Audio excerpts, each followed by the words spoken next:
pero mientras él estaba en el baño, yo escuché aleteos, escuché como si un pájaro pasara. El todo es que él salió y también logró escuchar algo. Y lo que me dijo fue, volvió otra vez. Esta historia también nuevamente en este capítulo de podcast son historias personales y esta me pasó también a mí cuando era incluso más niño. Esta historia se titula La bruja volvió y mi abuelo ya lo sabía.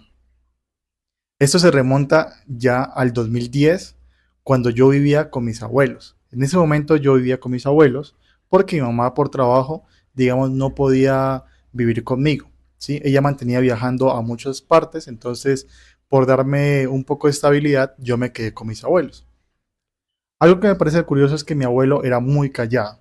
Él siempre era una persona reservada, así como pues conocemos a las personas adultas, son muy reservadas en sus asuntos, pero ellos vivían antes de vivir en esa casa, vivían en una finca. Entonces, yo digo, las personas que viven en fincas tienen muchísimas historias por contar, porque les ha pasado de todo. Pero esta historia, en esta casa, era prácticamente en el centro del pueblo, ¿sí? No estábamos ni siquiera alejados, ni siquiera, digamos, un lugar de campo, nada de eso. Estábamos en plena, prácticamente ciudad, por así decirlo. Resulta que llevábamos unos días que a mí no me daba sueño. Yo era una persona que dormía muy temprano. Yo tipo 10 de la noche ya estaba dormido. Y mi abuelo también, él le gustaba, le encanta dormir. Entonces nos levantábamos juntos a las 12 de la noche. Yo veía que él se levantaba, yo me iba atrás de él, nos tomábamos una taza de café, él iba al baño, yo también, y a veces nos poníamos a hablar, pero muy poco, porque él era muy reservado. Pero una noche me pareció muy curioso que, que él me dijo, Jorvin, mejor vámonos a dormir. Pero me lo dijo en un tono muy serio a comparación de las noches anteriores, ¿sí? Porque él me decía, listo, vámonos a dormir, y ya. Pero esa noche me dijo, Jorvin, ya, vámonos a dormir, no podemos estar acá. Yo no entendí en ese momento por qué me lo decía hasta que pasó todo esto.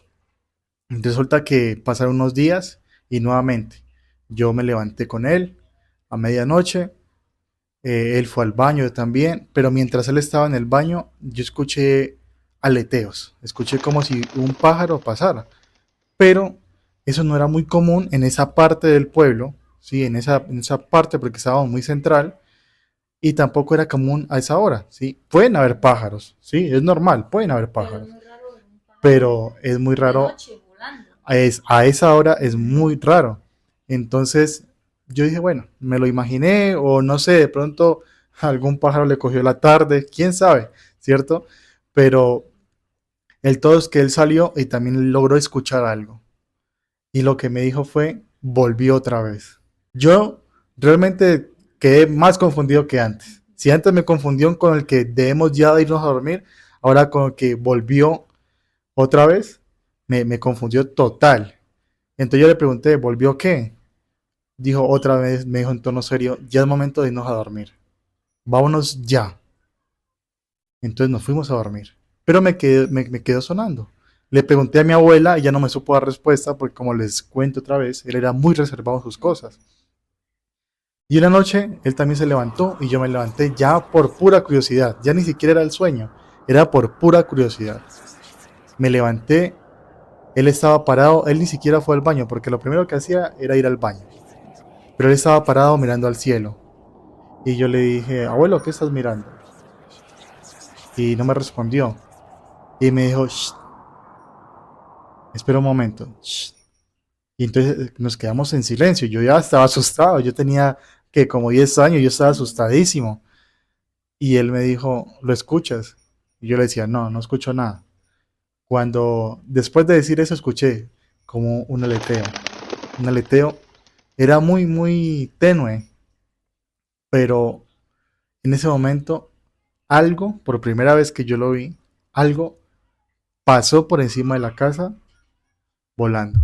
¿Sí? No puedo asegurar que era una especie de humano, no puedo asegurar nada, pero era algo negro, totalmente negro, que ni siquiera, digamos, uno cuando la luna está llena, uno mira, ¿cierto? Uno mira muy bien qué es lo que hay, pero en esa ocasión había cielo despejado, luna llena y no vi absolutamente nada. Simplemente vi como algo que tuviera alas, pero algo muy grande pasando por encima de la casa. Y lo único que mi abuelo dijo en ese momento, dijo, hijo, en mi casa no vas a volver. Y empezó a insultar y empezó a insultar y dijo, en esta casa no vas a volver. Y él tenía, bueno, los abuelos en ese momento cargaban siempre un machete, ¿cierto? Y entonces él pegó con el machete al piso, ¡prá! Hizo caer como chispas. Y él dijo, en mi casa no vas a volver porque sé dónde vives. Y entonces ahí, si ya estaba confundido desde el inicio, ahora estaba peor. Y entonces mi abuela no me supo dar respuesta, mi abuela, mis tías tampoco, pero lo que yo hice fue al siguiente día, por mi parte, irme a preguntar a amigos, a conocidos, que si de pronto alguien cerca de la cuadra practicaba, no sé, brujería, algo así oscuro. Y resulta que a una cuadra de la casa había una vecina que nosotros la conocíamos, ella vivía en una casa de tablas, pero a esa casa siempre entraba personas. Ujú. Y sabemos que cuando hay una casa tan humilde con una viejita y entran muchas personas es por algo. Siempre entraban personas y salían personas de allá. Y entonces simplemente un amigo me dijo, si ves esa casa de allá, que queda como a una cuadra de la tuya, allá hay una bruja. Y entonces ya todo tenía sentido para Cuadro. mí, todo tenía sentido, porque si mi abuelo dijo, ya sé dónde vives y en mi casa no vas a venir a molestar, es porque si algo ahí llegaba, él sabía dónde ir a hacer como el escándalo o no sé qué, ¿sí? Y esa es la historia que yo viví con mi abuelo. El tema de las brujas es algo muy, en parte común, pero a la vez es como algo feo de escuchar, como que las brujas que están en forma de pájaros, de todo. Es muy, muy feo eso.